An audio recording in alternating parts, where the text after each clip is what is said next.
Hi hello welcome to Telugu 70 ma'am. So ఈరోజు మనతో పాటు వండర్ఫుల్ యాక్టర్ ఆదిత్య మీనన్ గారు ఉన్నారు. సో ఎన్నో పాత్రలు, ఎన్నో గుర్తుండిపోయే పాత్రలు అనమాట.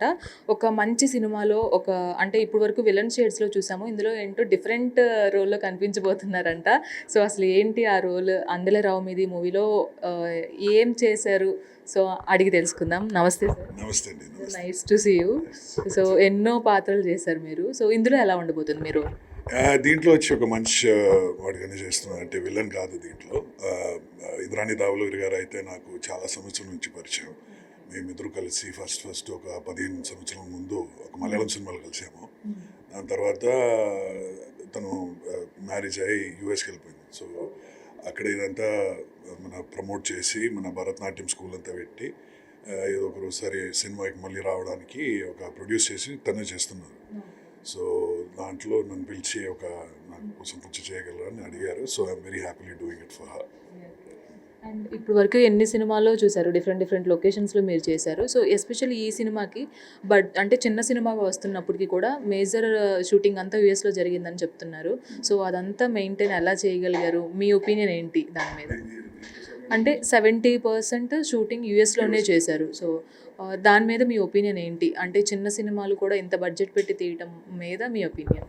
సో ఇలాంటి ఒక కథ వచ్చి ఎలా చేస్తున్నారంటే, అది మన కల్చర్ని ప్రమోట్ చేయడానికి వాళ్ళు రాసిన ఒక కథ.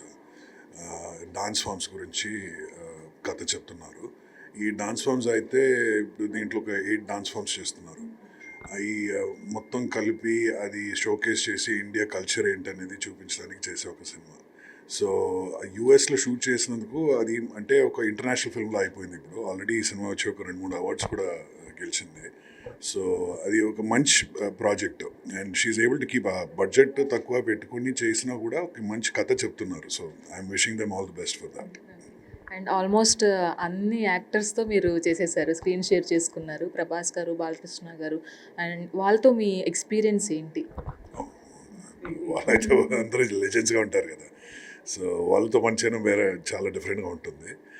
ఒక చిన్న సినిమా చేస్తున్నప్పుడు ఛాలెంజెస్ వేరేలా ఉంటుంది. అక్కడ బడ్జెట్స్ అయితే ఏం ప్రాబ్లమ్స్ ఉండదు, మనం చేసేది డిఫరెంట్గా ఉంటుంది. ప్లస్ కథలు కూడా బ్రహ్మాండంగా చూపించుకోవచ్చు, ఖర్చు ఏం మనకి ప్రాబ్లమ్స్ ఉండదు. సో ఆ డిఫరెన్స్ అయితే ఇక్కడ ఉంటుంది. బట్ అంటే నా ఎక్స్పీరియన్స్ గురించి అడిగారు. It's been wonderful with all of them అండి.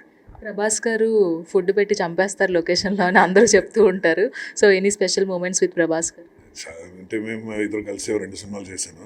నా ఫస్ట్ తెలుగు సినిమా వచ్చి ప్రభాస్ గారితోనే చేశా, బిల్లా అనే సినిమా.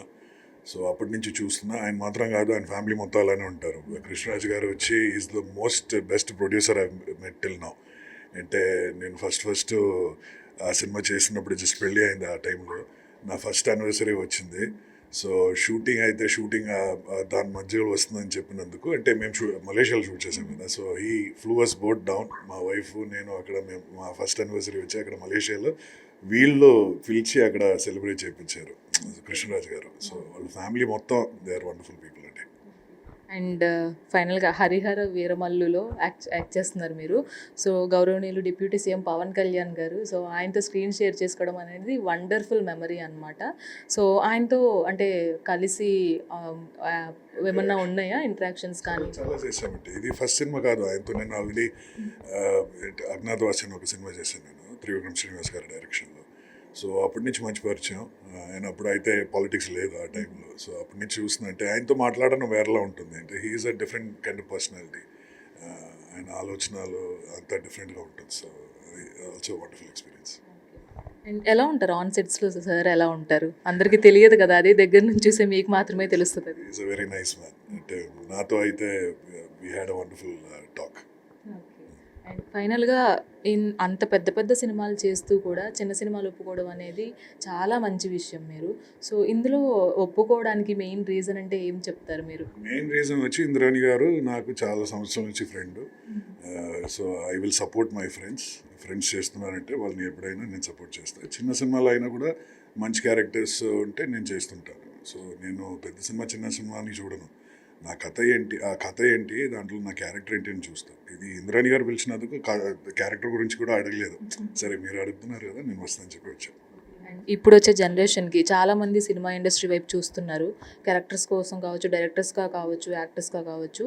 వచ్చే వాళ్ళకి చెప్పాలి అంటే యాజ్ ఏ ఎక్స్పీరియన్స్డ్ యాక్టర్గా ఏం చెప్తారు? కాలం మారుతూనే ఉంటుంది. అంటే నేను సినిమాకి ఎంటర్ అయినప్పటి నుంచి ఇప్పుడు చూస్తున్నా చాలా మారిపోయింది. సో ఇప్పుడు ప్రస్థానం మన రెలవెన్స్ చూసుకోవాలి. జనాలకి ఏం కావాలని మనం అర్థం చేసుకోవాలి.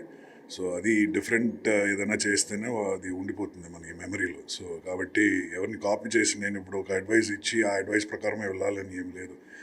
మనమే ఒక వీ హ్యావ్ టు డిస్కవర్ అంటారు కదా. సో అలా ఉంటుంది. బట్ కథలు అయితే ఇప్పుడు డిఫరెంట్ జానర్స్ చూడడానికి చాలామంది ఉన్నారు. సో మంచి కథ చేయాలి. ఒక ఏంటి గ్రాటిట్యూడ్తో ఒక కాన్సన్ట్రేషన్తో మనం చేస్తే మంచిగా రాస్తుంది. Thank you so much sir. Thank you. So చూసారు కదా, అందెల రవమీది అనే సినిమాలో ఆదిత్య మీనన్ గారు ఒక మంచి పాత్ర చేశారు. సో ఇప్పుడే టీజర్ రిలీజ్ చేయడం జరిగింది. టీజర్ కూడా అదిరిపోయింది. మీరు కూడా ఈ సినిమాని సపోర్ట్ చేసేయండి.